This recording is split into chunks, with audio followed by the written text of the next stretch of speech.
A very valuable item for the artist is the sand block. When we have our pencils or our erasers dirty or not sharpened, this is an easy way to clean the dirtiest of the erasers. You can clean them against the wood grain, that's all right. You can cut them off, that's I also do sometimes when I want to have a sharp. Okay, my hands are dirty, I have to wash them before I continue, and otherwise my eraser will keep getting dirty. Let's continue. I cleaned my hands.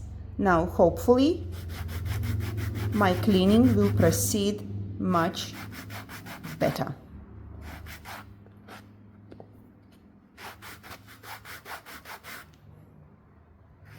And the same applies to this side.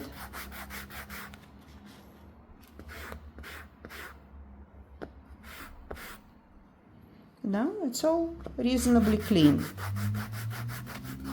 and I can use it again. The same with my mechanical eraser, which is terribly dirty. As you can see, I cleaned it instantly. That's it. It's ready to be used. Another way to clean a dirty eraser is to cut a little bit off.